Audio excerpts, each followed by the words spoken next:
कहानी एक ऐसे घर से जहां शादी का माहौल है, लेकिन टेंशन और शांति इतनी कि शादी का घर किसी जंग के मैदान जैसा दिख रहा था। अरे जैसा मर्जी डेकोरेशन कर दो, पैसों की चिंता मत करो।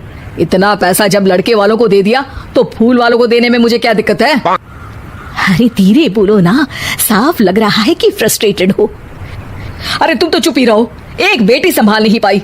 सारा दिन मैं काम पर जाता था, सोचता था घर पर बच्चों को अच्छे से संस्कार मिल रहे होंगे, लेकिन नहीं, मैडम को तो अपनी किटी और फैशन से फुर्सत मिले तब ना।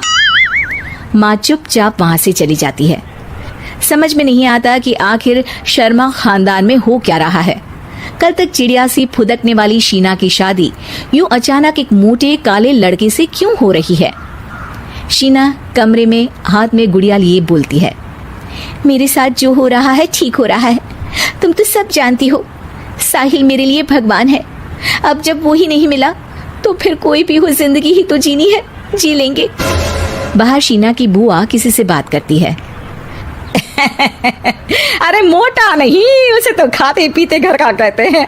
अब ओबेरॉय का नाम भी किसी को बताने वाली बात है। उनका इकलौता लड़का तो करोड़ों की सामी तो है ही।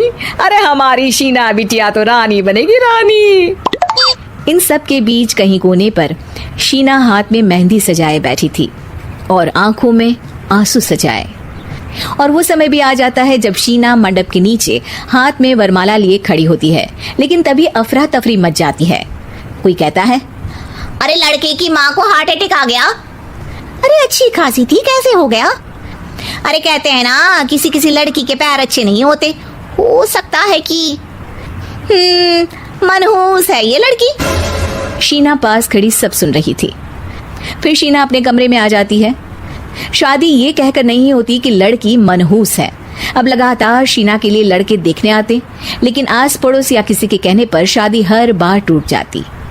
लेकिन एक दिन, अंकल, मैं काफी दिनों से आपसे मिलने की कोशिश कर रहा था, लेकिन हिम्मत नहीं हो पा रही थी। अरे बेटा, हिम्मत तो हमारी टूटी पड़ी है। वैसे कौन हो तुम? अब मेरा नाम साहिल है अंकल। मैं शीना से प्यार करता हूँ और उसी से शादी करना चाहता हूँ।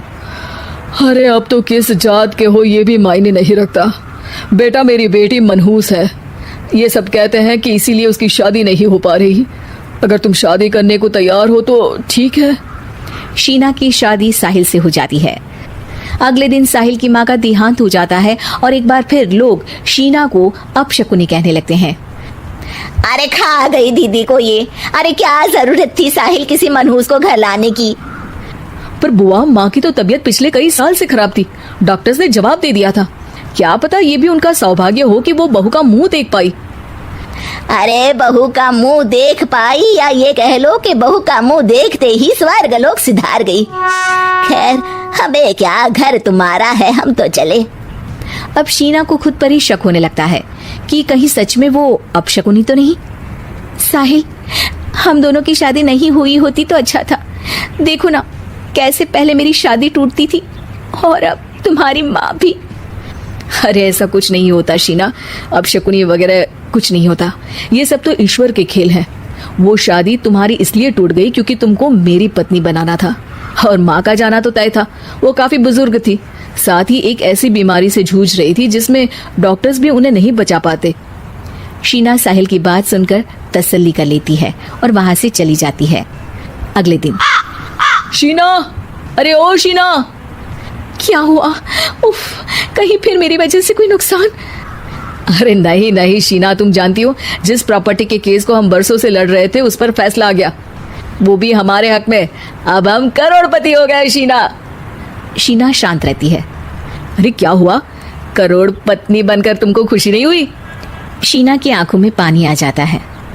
चलिए जी, कुछ तो अच्छा हुआ मेरी जिंदगी में आकर आपके साथ। साहिल शीना को गले लगाकर कहता है, मेरी नई नौकरी भी तुम्हारे ही आने से लगी। ये प्रॉपर्टी का केस जीता, सब कुछ तो तुम्हारे आने के बाद ही हुआ। फिर तुम मनहूस कैसे? ये सुनकर शीना खुश हो जाती है।